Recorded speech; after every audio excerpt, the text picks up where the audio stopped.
الرحیم السلام علیکم ناظرین، میں حبیب مصوی پروگرام کربلا اور عصر حاضر کے ساتھ آپ کی خدمت میں حاضر ہوں۔ آج 13 محرم الحرام ہے، 31 جولائی اور پیر کا روز ہے۔ پروردگار کی بارگاہ میں دعا گو بھی ہوں اور امید بھی ہوں کہ پوری دنیا میں آپ جہاں کہیں بھی ہوں گے صفحے میں محمد والے محمد علیہ السلام کے خیر و حافظ ہوں گے۔ ناظرین، آپ کو ہمارے پروگرام کے فارمیٹ کا علم ہے۔ تاریخوں کے اعتبار سے جو تاریخ کربلا ہے اس کو جو ہے وہ بیان کیا جا رہا ہے۔ آج ہمارے ساتھ جو شخصیت موجود ہے، یقیناً آپ کی شخصیت کسی تعارف کی محتاج نہیں ہے۔ مولانا سید فدا حسین بخاری صاحب مانچسٹر سے ہمارے ساتھ موجود ہے۔ قبلہ آپ کی خدمت میں پرسہ بھی پیش کریں گے اور آپ کی خدمت میں سلام بھی عرض کریں گے۔ جی بہت شکریہ۔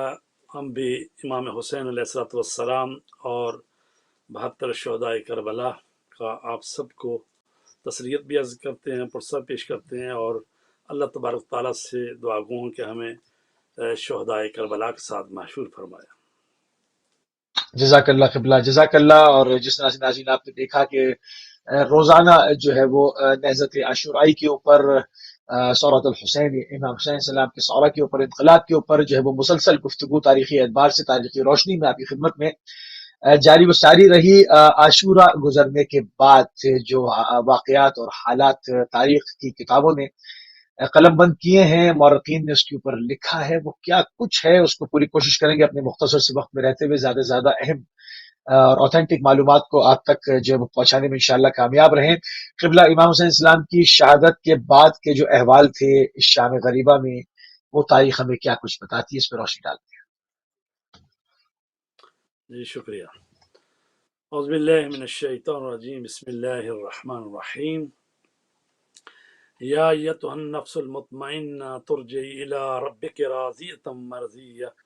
فادخلی فی عبادی وادخلی جنتی۔ امام حسین علیہ السلام کی شہادت کے بعد کے جو واقعات ہیں ان میں پہلا واقعہ تو یہ ہے کہ حضرت امام حسین علیہ السلام کا وفادار گھوڑا، جس کو ہم ذوالجناح کہتے ہیں، ذوالجناح بھی اس لیے کہتے ہیں کہ یعنی پروں والا گھوڑا، یعنی اتنے خود اس ذوالجناح کے بھی تیر لگے ہوئے تھے دونوں طرف کہ ایسے محسوس ہوتا تھا کہ جیسے اس کے پر ہیں، تو اس لیے ذوالجناح کہا جاتا ہے۔ ویسے اس کا نام مرتجز تھا۔ تو حضرت امام حسین علیہ السلام کا وفادار گھوڑا آپ کے گرد چکر لگانے لگا اور اس نے اپنی پیشانی مظلوم کربلا کے خون سے رنگین کر لی۔ یہ دیکھ کر ابن سعد ملعون چلایا، اس نے کہا کہ تم لوگ اس گھوڑے کو پکڑو، کیونکہ یہ رسول خدا کے رہواروں میں سے ایک رہوار ہے۔ یہ سن کر گھوڑ سواروں نے اس اسب بافا کو گھیر لیا تو یہ رہوار مظلوم کربلا کے دشمنوں پر ٹوٹ پڑا اور اس نے یزیدیوں کو اپنی ٹاپوں تلے روندنا شروع کر دیا۔ یہ اپنی سامنے والی دونوں ٹانگوں کے ساتھ ان پر حملہ کرتا رہا، یہاں تک کہ کہا جاتا ہے کہ 40 یزیدیوں کو اس گھوڑے نے فنار کیا ہے۔ تو یہ منظر دیکھ کر عمر ابن سعد ملعون نے کہا، اس گھوڑے کو چھوڑ دو اور کچھ نہ کہنا تاکہ ہم دیکھیں کہ یہ کیا کرتا ہے۔ جب اس رہوار نے خود کو محسوس کیا تو حضرت امام حسین علیہ السلام کی جانب واپس گیا۔ اس وفادار رہوار نے اپنی پیشانی کو مظلوم کربلا کے خون سے رنگین کیا اور اس مقدس لہو کو سونگا اور پھر بلند آواز میں ہنہنانے لگا۔ تو ابو جعفر حضرت امام محمد باقر علیہ السلام نے فرمایا کہ اس وقت وہ رہوار کہہ رہا تھا، الظلیمہ الظلیمہ من امت قتلت ابن بنت نبیہ، اس ظلم کا بدلہ لینا چاہیے، اس ظلم کا بدلہ لینا چاہیے اس بدبخت امت سے جو اپنے نبی کی بیٹی کے بیٹے کو شہید کرنے کے عظیم گناہ کی مرتکب ہوئی ہے۔ اور یہ صدا لگاتے ہوئے اور ہنہناتے ہوئے خیام حسینی کی طرف بڑھا۔ اور یہ مقتل ہے الخارزمی، یہ برادران اہل سنت کی ہیں شخصیت جنہوں نے مقتل لکھا، اس کی جلد نمبر 2 صفحہ نمبر 37 پہ ہے۔ جب مخدرات عصمت و طہارت نے آپ کے رہوار کو اپنے سوار کے بغیر اور اس کی زین کو ڈلکے ہوئے دیکھا تو وہ اس حالت میں اپنے خیام سے باہر تشریف لائیں کہ انہوں نے اپنے بالوں کو پریشان کر رکھا تھا۔ وہ اپنے رخساروں پر ماتم کرتے ہوئے کھلے چہروں کے ساتھ چیخ و پکار اور واہ ویلا کرتے ہوئے اپنے مخصوص عزت و عظمت کے بعد ذلت و رسوائی سے دوچار ہوتے ہوئے حضرت امام حسین کے لاشا کی جانب بڑھی۔ اور زیارت ناحیہ مقدسہ میں ہے کہ جب رہبار حسینی خیام میں آیا تو ایک بی بی اس پر مہربانی اور شفقت کرتے ہوئے اسے گلے سے لگا رہی تھی، تو دوسری بی بی اس پر اپنی چادر سے سایہ کر رہی تھی۔ کوئی بی بی زلجنا کی زخمی خون آلود گردن سے خون اپنے چہرے پر مر رہی تھی، تو کوئی اس پر قربان ہو رہی تھی، کوئی اسے بوسہ دے رہی تھی، کوئی بی بی خوف و دہشت کی حالت میں اس کے پہلو میں پناہ لے رہی تھی۔ کسی بی بی کو مصائب و تکلیف کا سامنا کرنے کی بنا پر کچھ سمجھ نہیں آ رہا تھا کہ وہ کیا کریں۔ عقیلہ بنی ہاشم حضرت زینب سلام اللہ علیہ نے یہ منظر دیکھ کر بیان کرنے شروع کر دیے۔ فرماتی ہیں یہ با محمد با عبت با علی با جعفر با حمزہ، یہ حسین ہے جس کا لاشا میدان کربلا میں پڑا ہے۔ پھر حضرت زینب نے بلند آواز میں پکارتے ہوئے فرمایا لیت السماء اطبقت علی الارض ولیت لیس الجبال تدقدت علی السہل، اے کاش آسمان زمین پر گر کر اسے ڈھانپ دے، اور اے کاش پہاڑ ریزہ ریزہ ہو کر زمین پر ہموار ہو جائیں۔ حضرت زینب سلام اللہ علیہ میدان کربلا میں چلتی ہوئی حضرت امام حسین کے پاس پہنچی اس وقت، اور یہ جو کہا جاتا ہے بی بی سلام اللہ علیہ آئی، تو اکثر کتابوں میں یہی ہے کہ 70 قدم کے فاصلے پر بی بی سلام اللہ علیہ کہ جہاں پر ٹیلہ زینبیہ کے نام پر وہ جگہ بھی موجود ہے، تو بی بی نے فرمایا کہ اے عمر سعد سے کہہ رہی ہے کہ ابو عبداللہ شہید ہو رہے ہیں اور تو انہیں شہید ہوتے دیکھ رہا ہے۔ یہ سن کر عمر ابن سعد ملعون نے اپنا چہرہ حضرت زینب کی طرف سے پھیر لیا اور شکی کی آنکھوں میں آنسو نکل کر اس کی داڑھی پر رہ رہے تھے۔ اور دیکھیں کہ مولا حسین اتنے مظلوم ہیں کہ جو قاتل ہیں وہ بھی گریہ کر رہے ہیں۔ پھر حضرت زینب نے عمر ابن سعد کے لشکر کو مخاطب کرتے ہوئے فرمایا کیا تم لوگوں پر افسوس ہے؟ کیا تم میں کوئی ایک بھی مسلمان نہیں؟ تو ان اشقیاء میں سے کسی نے کوئی جواب نہ دیا۔ اس کے بعد عمر سعد ملعون نے اپنے ساتھیوں کو چلاتے ہوئے کہا امام حسین کی طرف بڑھو اور انہیں پرسکون کر دو۔ اس پر فوراً شمر ملعون مظلوم کربلا کی طرف روانہ ہوا اور اس بدبخت نے اپنی ٹانگ سے امام کے سینے اقدس پر ٹھوکر ماری اور ان کے سینے پر بیٹھ گیا۔ شمر ملعون نے آپ کی ریش مبارک کو پکڑ کر اپنی تلوار سے مظلوم کربلا کے گلے گروہ مبارک پر 12 ضربیں لگائیں اور آپ کا سر مبارک تن سے جدا کر دیا۔ امام حسین کی شہادت کے بعد قوم اشقیاء نے مظلوم کربلا کے لاشا پر لوٹ مار شروع کر دی۔ اسحاق بن حویہ نے آپ کی قمیض لوٹ لی اور اخنس بن ایک اور ظالم ہے اخنس حضرمی، اس نے آپ کا امامہ لے لیا۔ اسود بن خالد بن نالین مبارک اور ایک اور جمی بن خلق عودی نے تلوار لوٹ لی، جبکہ ایک اور روایت کے مطابق بنو تمیم کے ایک شخص نے آپ کی تلوار لوٹی تھی۔ بجد الملعون آپ کے لاشا کے قریب آیا تو اس نے جائزہ لیا امام کی لاش کا، تو اس کو کوئی چیز نہیں ملی، تو آپ کی دست مبارک میں اس نے انگلی میں دیکھی اور اسے اتارنے کی کوشش کی، لیکن اس پر خون جم جانے کی وجہ سے انگوٹھی نہ اتر سکی۔ اس ملعون نے آپ کی انگلی کاٹ دی اور انگوٹھی لے گیا۔ قیس بن اشعث آپ کی ردائے مبارک قطیفہ لے گیا۔ یہ ملعون اس رضا پر بیٹھا تھا کہ اس کے لیے اسے کیسے قطیفہ کہا جاتا ہے۔ تو آپ کی لاش مبارک کو بھی لوٹ لیا گیا۔ اور یہاں پر ایک اور بھی واقعہ ملتا ہے، ایک ملعون آیا اور اس نے وہ کمر بند جو امام حسین علیہ السلام کا قیمتی کمر بند اس نے سمجھا،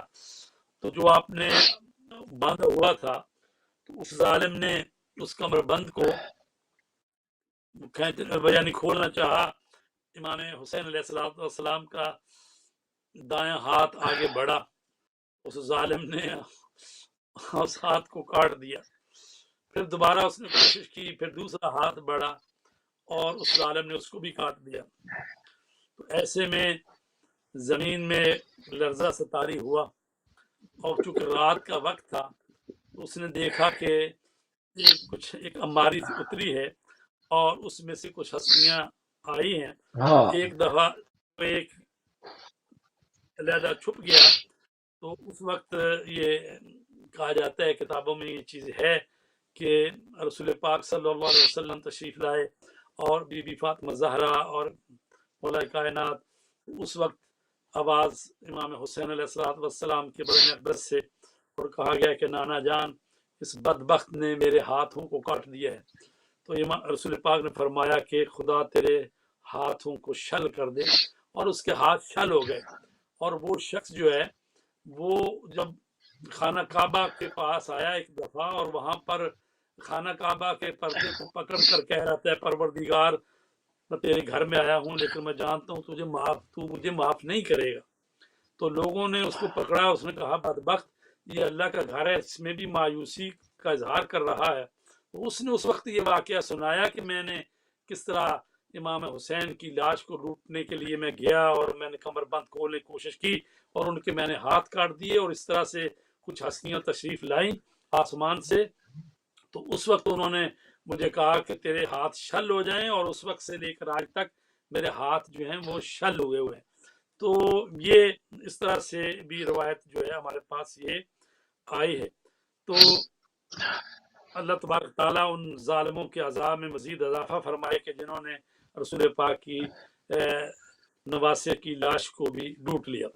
تو 11 محرم کی رات جو ہے یعنی امام حسین کی لاش کو پہلے تو لوٹا گیا، اور اس کے بعد پھر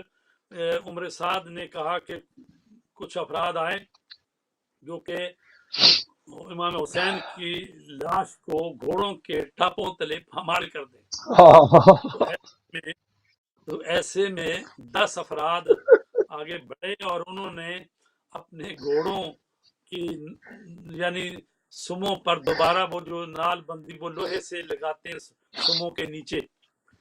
تو وہ انہوں نے 10 گھوڑے جو اور گھوڑے بھی جو بہت بڑے جسامت کے گھوڑے، تو 10 افراد آگے بڑھے اور 5 افراد ایک طرف 5 افراد ایک طرف، اور امام حسین علیہ السلام کی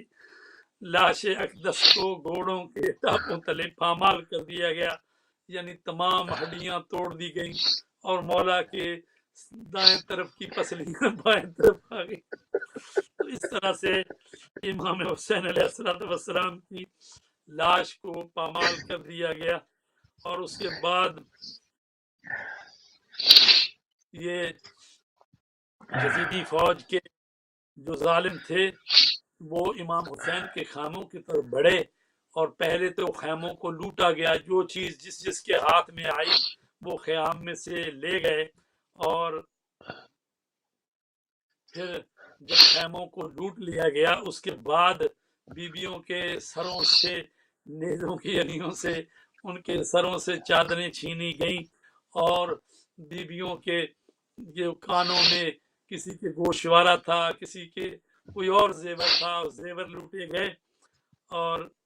یہ رات جو تھی رسول خدا کی بیٹیوں کے لیے مشکل ترین اور انتہائی تکلیف دہ رات تھی. جب سے خدا نے مقدرات عصمت و طہارت کو وجود حیات بخشا اور ان کو جو بلند و بالا عزت و عظمت عطا کی، اس وقت سے اب تک ان بیویوں پر یہ رات انتہائی کٹھن گزری. ابھی کل تک ان بیویوں پر عزت و عظمت اور جلالت و بزرگی کا خیمہ سایہ فغن تھا اور یہ عزت کی زندگی بسر کر رہی تھی. ان کا دن نبوت کے آفتاب، ان کی رات خلافت کے ستاروں اور پاک و پاکیزہ انوار کے چراغوں سے روشن اور تابندہ ہوتی تھی. لیکن جب سے شام غریبہ آئی تو ان رسول زادیوں پر تاریکی چھا گئی، کیونکہ اب انہوں نے وہ روشن جگمگاتے ہوئے انوار کھو دیے تھے اور ان کے عزیزوں کو ظلم و ستم کا نشانہ بناتے ہوئے ابدی نیند سلا دیا گیا تھا۔ ان مخدرات عصمت کے خیموں کو جلا دیا گیا اور اب یہ بیبیاں خوف و وحشت کے سائے میں گھری ہوئی تھیں۔ اب یہ اپنے محافظوں اور نگہبانوں کی لاشوں کے پاس افسردہ تھیں۔ اب ان کو کوئی محافظ و سرپرست نہیں رہا تھا۔ ان کو کچھ معلوم نہیں تھا کہ اگر کوئی ستمگر ان پر حملہ آور ہو جائے تو ان کا دفاع کون کرے گا اور ان کی طرف بڑھنے والے دشمن کو کون روکے گا۔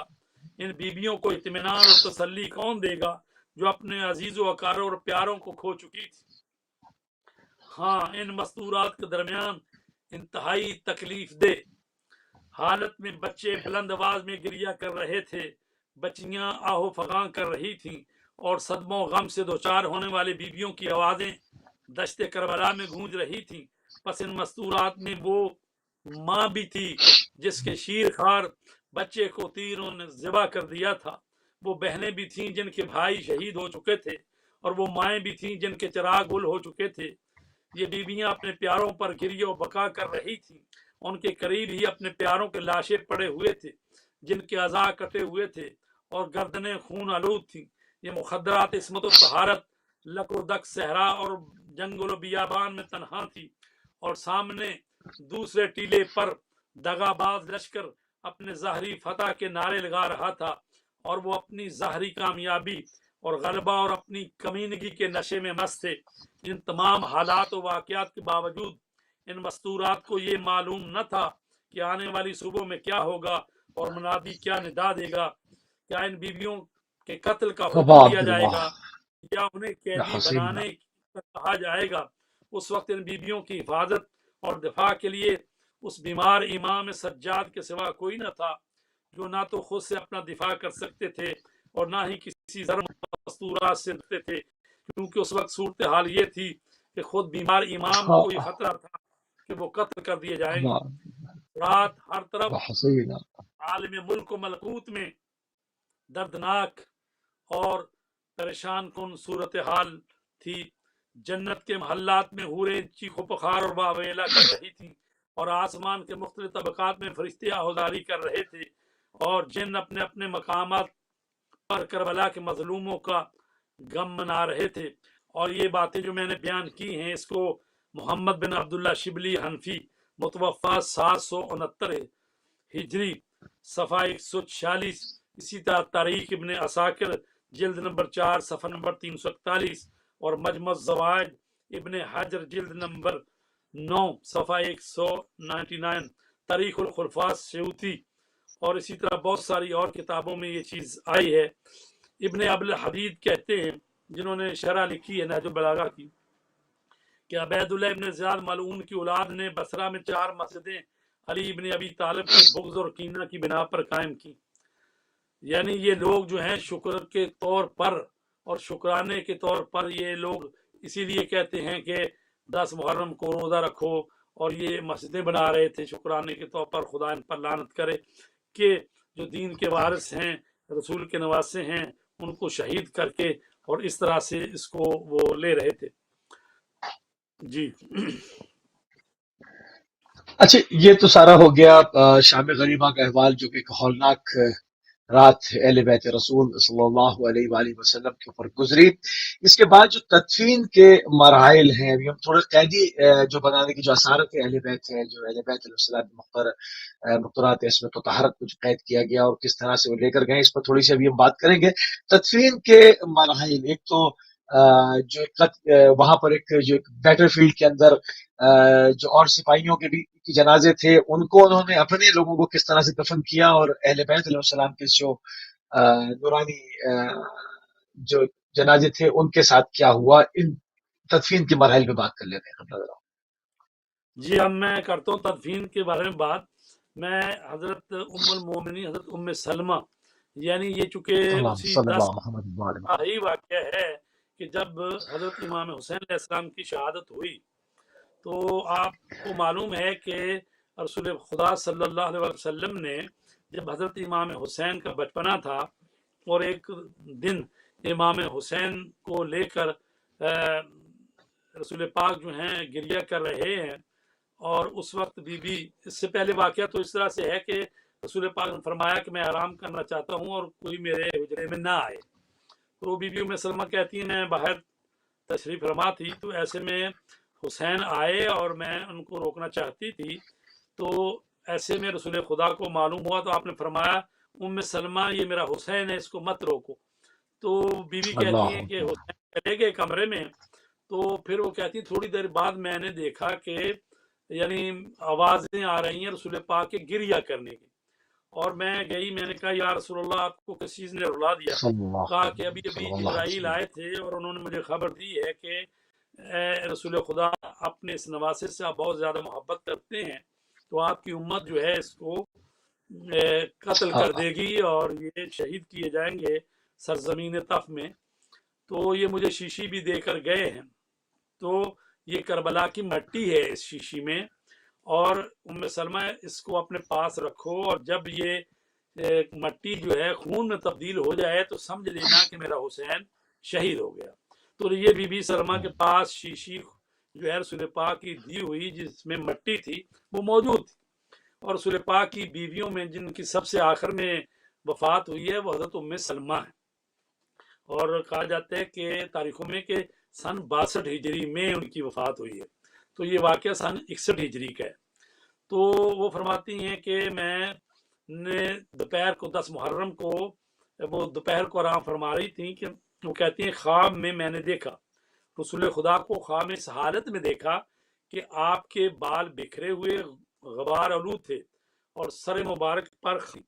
یہ منظر دیکھ کر ام المومنین حضرت ام سلمہ نے آپ سے عرض کیا اے اللہ کے رسول، کیا وجہ ہے کہ میں آپ کو اس حالت میں دیکھ رہی ہوں کہ آپ کے بال بکھرے ہوئے ہیں اور غبار آلود ہے؟ رسول خدا نے فرمایا میرا بیٹا حسین شہید ہو گیا ہے،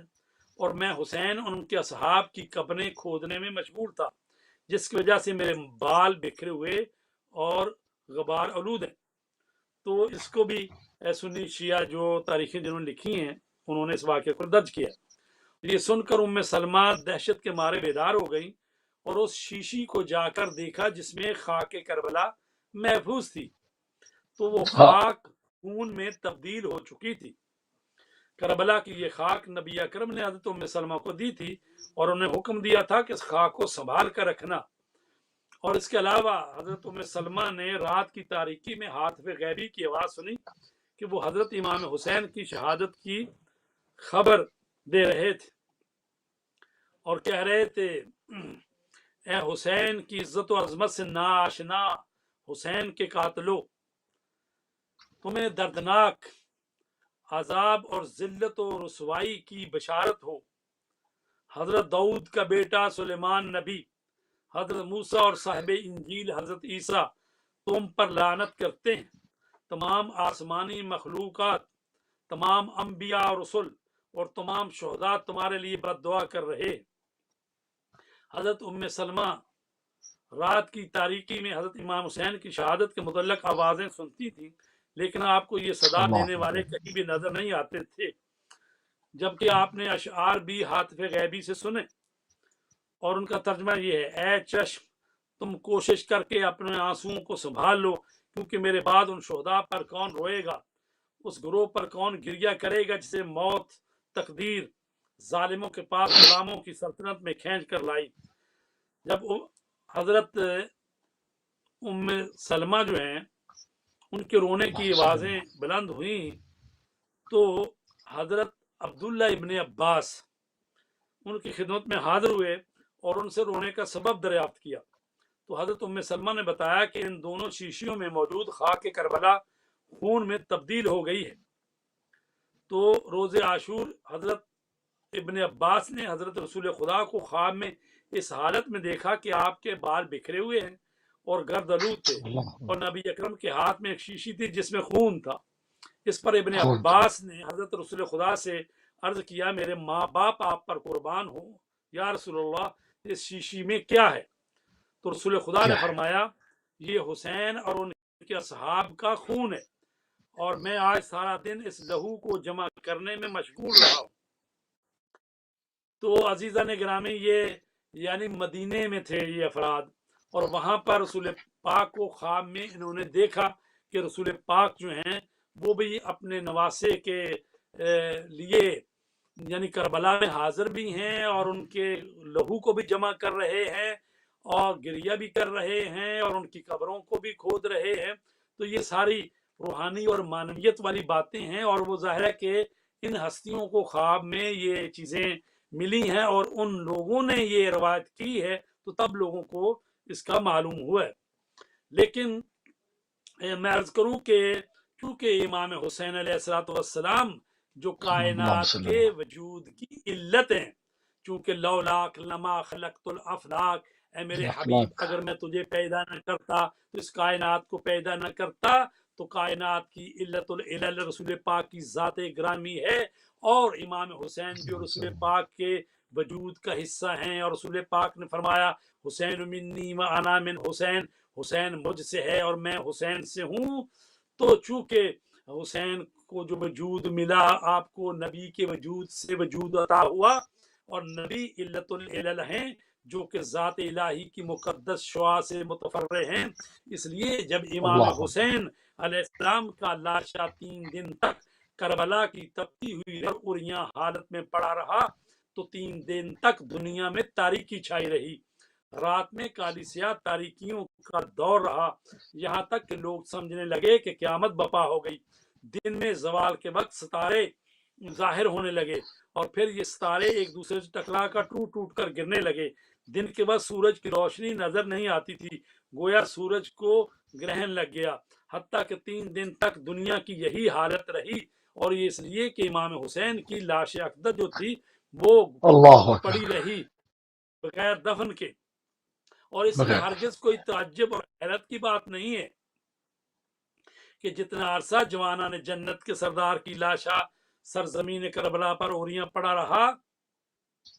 اتنے عرصے میں سورج کی روشنی ماند پڑ گئی، گرہن لگ گیا، کیونکہ آپ کائنات کے امور کے جاری و ساری ہونے کی علت ہیں، جبکہ آپ جانتے ہیں کہ حضرت امام حسین کا وجود مقدس حقیقت محمدیہ سے مشتق ہے، جو کہ علل العلل ہیں اور عقل اول ہیں، اور یہ کہ حدیث میں اس پر شاہد ہے کہ آپ کی ولادت کو تمام موجودات پر پیش کیا گیا، جس نے یعنی آپ کی ولایت کو، تو جس نے آپ کی ولایت کو قبول کر لیا اسے اس ولایت کا فائدہ ہوا، اور جس نے انکار کیا اس فائدے سے محروم رہا۔ اچھا، اگر کوئی کہے کہ جی یہ کیسے ہو سکتا ہے کہ یہ حالات جو ہیں کائنات میں پیش آئے ہوں، سورج کو گرہن لگ گیا اور سورج کے گرد جو ہے وہ سرخ جو پورا افق ہے وہ سرخ ہو گیا، تو ہم عرض کریں گے کہ یہ روایت تو آپ نے سنی ہوگی کہ جب بنی عباس کے دور میں قحط پڑا اور حضرت جو ہیں گئے بارش کی دعا کرنے کے لیے، اور وہاں جو ایک عیسائی راہب تھا اس کے ہاتھ میں کسی نبی کی جو تھی ہڈی تھی،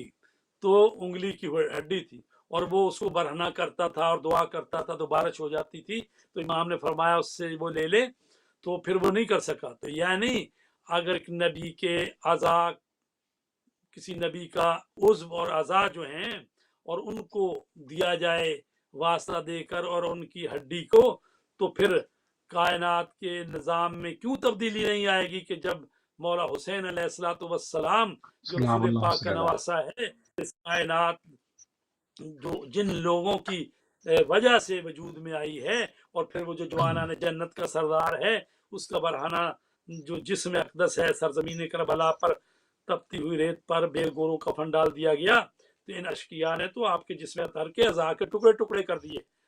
بے شک امام حسین کی شہادت کے موقع پر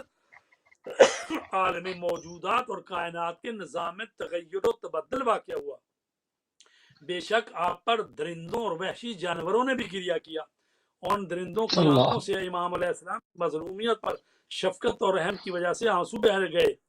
اچھا، اس سے پہلے امام علی علیہ السلام جب کربلا سے گزر رہے تھے جنگ صفین پر جب گئے ہیں، تو اس وقت مولا امیر المومنین نے فرماتے ہیں میرے ماں باپ حسین پر فدا ہوں، یعنی مولا علی ابی و امی الحسین المقتول، میرے ماں باپ حسین پر فدا ہوں جسے کوفہ کے باہر شہید کیا جائے گا، گویا کہ میں وحشی جانوروں درندوں کو دیکھ رہا ہوں کہ وہ اپنی گردنوں کو حسین کی قبر مبارک پر مت کرتے ہوئے ساری رات ان پر گریا کریں گے یہاں تک کہ صبح ہو جائے گی۔ آپ کی شہادت پر خون کی بارش ہوئی، پانی کے گڑھے، سراہیاں اور ہر شے خون سے پر ہو گئی، یہاں تک کہ ایک عرصے تک گھروں اور دیواروں پر خون کے نشان باقی رہے، اور جو بھی پتھر اٹھایا جاتا اس کے نیچے سے تازہ خون جاری ہوتا، یہاں تک کہ بیت المقدس یروشلم میں بھی پتھروں کے نیچے سے تازہ خون جاری ہو جاتا۔ جب مظلوم امام کا سر اقدس کوفہ کے قصر دارالعمارہ میں داخل ہوا تو دیواروں سے خون رس رہا تھا۔ قصر دارالعمارہ کچھ دیواروں سے آگ نکلی اور یہ آگ عبیداللہ ابن زیاد ملعون کی طرف بڑھی۔ اس وقت جو لوگ ابن زیاد ملعون کے دربار میں موجود تھے اس نے انہیں یہ راز اپنی ذات تک محدود کیے رکھنے اور چھپانے کا حکم دیا۔ جب ابن زیاد ملعون اس آگ سے دور بھاگا تو حضرت امام حسین علیہ السلام کے سر اقدس سے بلند آواز میں فرمایا، اے ملعون، الی عین تحرب یا ملعون، اے ملعون تو کہاں بھاگ رہا ہے؟ اگر دنیا میں یہ آگ تجھے نہ جلا سکی تو آخرت میں بہرحال یہ آگ ہی تمہارا ٹھکانہ ہے۔ اس وقت تک یہ سر اقدس کلام کرتا رہا یہاں تک کہ آگ ختم ہو گئی اور قصر دارالعمارہ میں موجود تمام افراد ڈر کر سہم گئے۔ حضرت امام حسین کی شہادت کے 2 یا 3 مہینوں تک لوگ سورج کے طلوع اور غروب کے ہوتے وقت دیواروں پر خون دیکھتے تھے۔ حضرت امام حسین علیہ السلام کی شہادت وہ ہے کہ جس پر کائنات روئی اور فرشتے روئے ہیں اور حوروں نے گریہ کیا ہے، جنات نے، اور ظاہر ہے کہ یہ تو انسان ہی ہیں کہ جو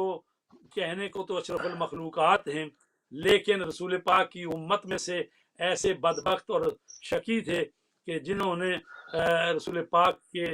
گھرانے کو قتل کر دیا گیا۔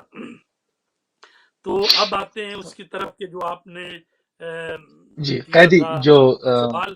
کہ اچھا تدفین دو کیسے دو ہوئی۔ جملے جو تم نے جو امام حسین السلام نے انشاءاللہ یرحن قتیلا وشاءاللہ یرحن السبایا، تو اس میں کیا راز ہے؟ تھوڑا سا اس کے اوپر روشنی ڈالتے ہوئے اور جو تدفین کے مراحل ہیں اس پر گفتگو ہو جائے گی انشاءاللہ۔ جی ایسا ہے کہ آپ کو معلوم ہے کہ رسول پاک صلی اللہ علیہ وسلم نے امام حسین علیہ السلام کے پیدا ہونے سے پہلے ہی حضرت فاطمہ زہرا سے فرمایا تھا کہ عنقریب بچہ پیدا ہوگا امام حسین کے بارے میں۔ تو بی بی نے فرمایا تھا کہ ایسا بچہ جو شہید ہو جائے مجھے نہیں چاہیے۔ تو پھر آپ نے فرمایا تھا کہ وہ بچہ ایسا ہے کہ جو آنا نے جنت کا سردار ہے اور پھر وہ جو ہے دین کو بچائے گا اور اس کی وجہ سے لوگ ہدایت پائیں گے۔ اور تو پھر بی بی سلام اللہ علیہ جو ہیں وہ اس پر راضی ہوئی۔ تو لہٰذا جو قرآن مجید میں آیتیں بھی ہیں کہ وہ ماں نے بچے کو جنم دیا اور اس حالت میں کہ کراہت کی حالت میں، اور پھر وہاں پر 6 مہینے دودھ پلائی کی بات ہے اور اس طرح سے، تو اس آیت کو بھی کہا گیا کہ امام حسین کی شان میں نازل ہوئی ہے۔ تو میں عرض کروں کہ جب پیدا ہوئے تو اس وقت بھی جبرائیل نے عرض کیا تو پہلے سے ہی اللہ تبارک تعالیٰ کے علم میں یہ ذبح عظیم تھی، چونکہ حضرت اسماعیل جو ہیں ان کی قربانی کو روکا گیا تو اس لیے روکا گیا کہ اللہ کی نظر میں ذبح عظیم تھی۔ تو یہ تو اللہ کے علم میں تھی بات، لیکن میں عرض کروں کہ اللہ کا علم جو ہے وہ وجہ نہیں بنتی کسی چیز کے عمل میں، کیونکہ اللہ کا علم اپنی جگہ پہ موجود ہے، لیکن امام حسین کو جو قتل کیا ہے وہ یہ اشقیہ نے کیا ہے، اور وہ یہ کہہ کر بعض کہہ دیتے ہیں یہ تو اللہ کی طرف سے ہونا ہی تھا، ہو گیا۔ تو یہ تو مطلب ہے یہ اللہ کے علم کی بات ہو رہی ہے، یعنی انسانوں کے جو اعمال ہیں، چونکہ اللہ تبارک تعالیٰ کا تو علم ہر چیز پر محیط ہے اور اللہ کا علم تو اپنی جگہ پہ ہے۔ اللہ تو جانتا ہے کہ کوئی جو بھی بچہ پیدا ہونے والا ہے وہ جنتی ہے یا جہنمی ہے، اللہ تو جانتا ہے، لیکن وہ جنتی ہوا یا جہنمی ہوا وہ اپنے عمل سے ہوا ہے، وہ اللہ کے علم کی وجہ سے نہیں ہوا۔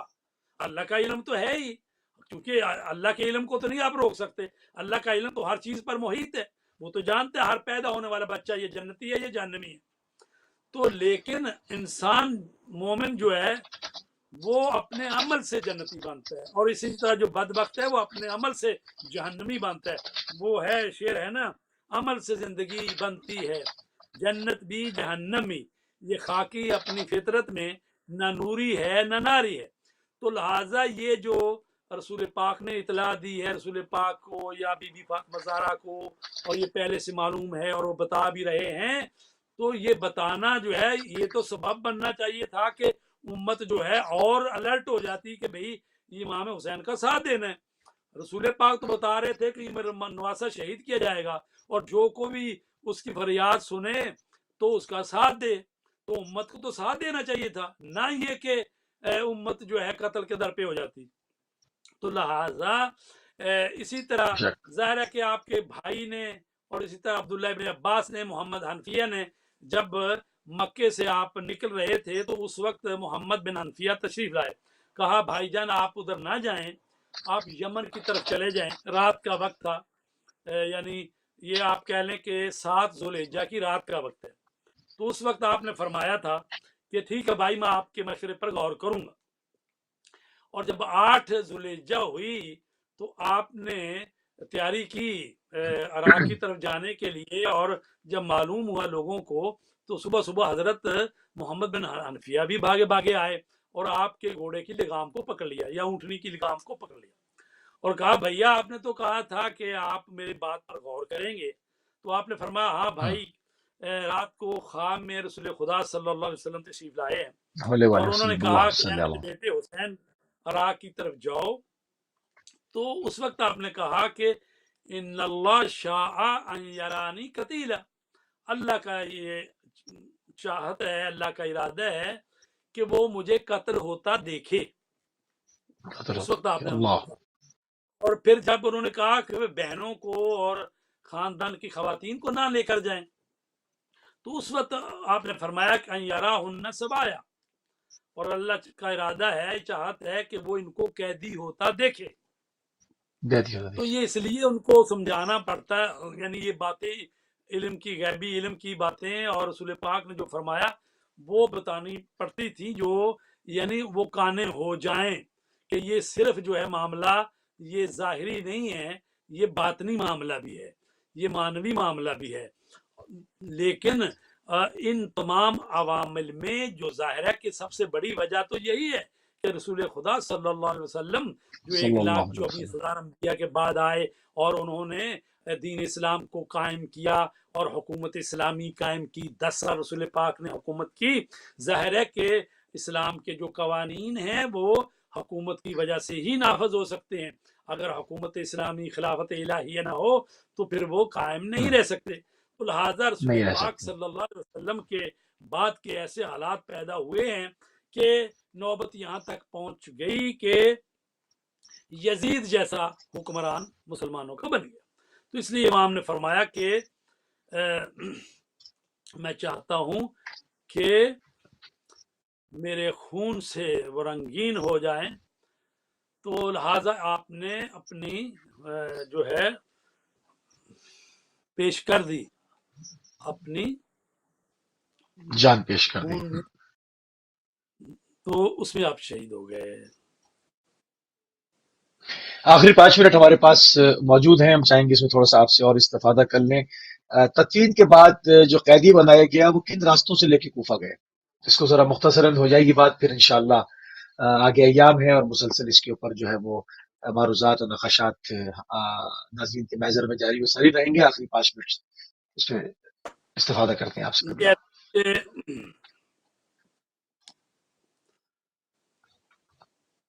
رسول پاک صلی اللہ علیہ وسلم کے نواسے کو شہید کر دیا گیا، خیموں کو لوٹ لیا گیا، بیویوں کی چادروں کو لوٹ لیا گیا، ان کے زیور لوٹ لیے گئے، اور امام حسین اور ان کے ساتھیوں کو دفن نہیں کیا گیا۔ فوج کا جو لشکر تھا یزیدی انہوں نے جو امام حسین کے ہاتھوں اور ان کے شہداء کے ہاتھوں جو لوگ قتل ہو گئے تھے، اور وہ بھی عرض کر رہا ہوں کہ ان کی بھی کافی تعداد تھی جو قتل ہوئے تھے، اور کم سے کم تو 500 کی تعداد بیان کی جاتی ہے، لیکن اس سے زیادہ تھی، چونکہ آپ کو معلوم ہے کہ حضرت علی اکبر نے کوئی 120 یا اس سے زیادہ قتل کیے ہیں، اور اسی طرح امام حسین کے متعلق ہے کہ 1000 یا 1950 امام حسین نے قتل کیا ہے، اور جس طرح حضرت عباس علمدار سے 800 سے لے کر یعنی 80 سے لے کر 800 تک کی روایت ہے،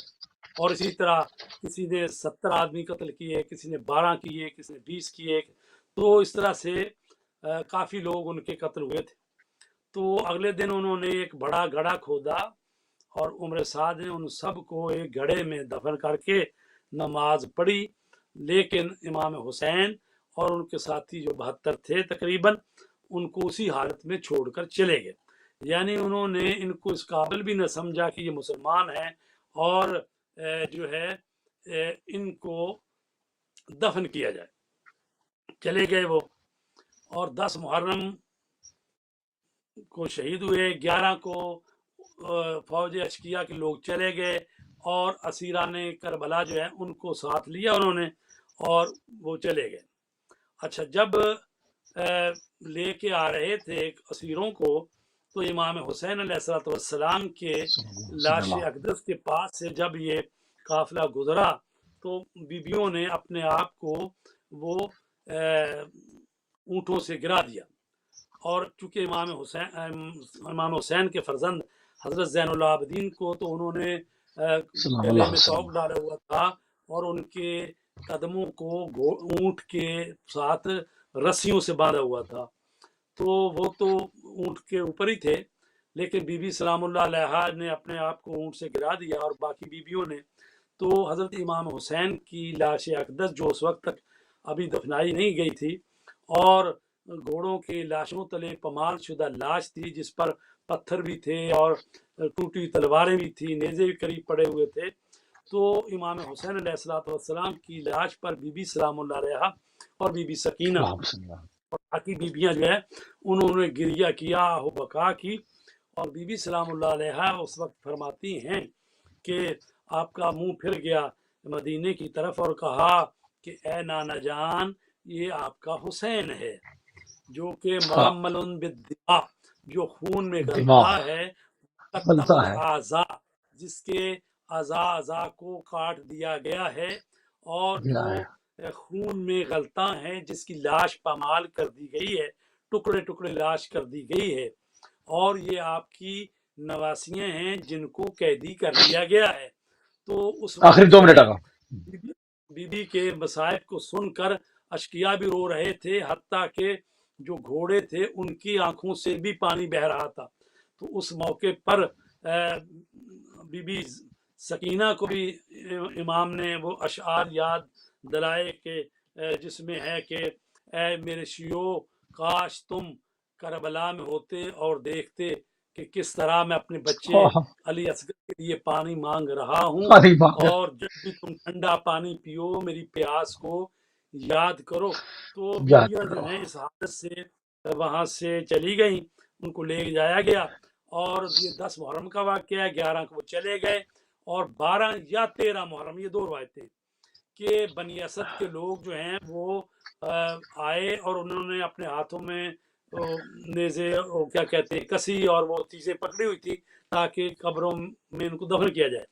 تو جب وہ آئے تو دیکھا کہ سروں پر تو یعنی سر تو نہیں ہے، اور میتیں جو ہیں وہ لاشائے بے سر ہیں، تو وہ پریشان بھی تھے کہ کیسے دفن کیا جائے۔ تو ایسے میں انہوں نے دیکھا کہ ایک شخصیت جو ہے وہ تشریف لائے ہیں اور گھوڑے پر سوار ہیں، اور انہوں نے دیکھا کہ وہ ایک لاش پر بیٹھ کر گریہ کر رہے ہیں۔ تو یہ جب وہ آئے ہیں تو ان کو معلوم ہوا کہ یہ امام زین العابدین علیہ السلام ہیں، جو اجاز امامت سے وہاں کوفہ سے وہاں پر تشریف لائے، اور آپ نے امام حسین علیہ السلام کی لاش پر گریہ کر رہے ہیں۔ وہ آئے اور انہوں نے پوچھا، تو آپ نے فرمایا کہ میں آپ کے ساتھ جو ہے ان کو بتاتا ہوں کون کس کی لاش ہے۔ تو اس طرح سے آپ نے امام حسین علیہ السلام کی لاش اقدس کو وہاں دفن کیا، اور قبر کھدی ہوئی تھی، تھوڑی آپ نے مٹی ہٹائی جہاں پر نشیب میں آپ کو قتل کیا گیا تھا، تو وہاں پر قبر کھدی ہوئی تھی آپ کی، اور وہاں پر آپ نے ان کو دفن کیا، اور اسی طرح باقی جو شہداء ہیں حضرت علی اکبر کو رسول پاک کے نواسے کے بائیں طرف دفن کیا، اور حضرت عباس علمدار کو وہاں پر جہاں پر ان کی لاش اقدس تھی وہ یعنی دریا کے کنارے، تو وہاں پر دفن کنارے کیا، اور باقی جو شہداء تھے 72 کے قریب گنج ان شہیدہ کو تھا. یعنی ایک بڑی قبر جو ہے اس میں، جس کو بھی گنج شہداء کہتے ہیں، جب امام حسین کے روزے میں جائیں تو پہلے وہ 30 برآمدہ آتا ہے 30 سیکنڈ کرتے آگا ہیں. 30 جی سیکنڈ. تو اس طرح سے آپ نے امام حسین علیہ السلام کو اور باقی شہداء کو حضرت امام زین العابدین نے دفن کیا، ان کے ساتھ مل کر قبیلہ جزاک بنی اللہ اسد کے لوگوں میں اسد کے تھے. ساتھ. جزاک اللہ جزاک اللہ قبلہ، جزاک اللہ. انتہائی مشکور ہیں اور انتہائی ممنون ہیں شام غریبہ سے لے کر اور کس طرح سے تدفین کے مراحل شہدائے کربلا کے جو ہے وہ طے کیے گئے، کس طرح سے جو ہے وہ تدفین ہوئی. ان تمام مراحل کو آج جو ہے وہ مختصراً تاریخ کے مستند حوالوں کے ساتھ آپ تک پہنچایا گیا. انشاءاللہ جیسے جیسے ایام آگے بڑھیں گے، برود کوفہ ہے، کوفے کے اندر خطبات ہوں گے، پھر کوفے سے کاروان شام کی طرف جائے گا. ان تمام چیزوں کو تفصیل کے ساتھ ہمیشہ کی طرح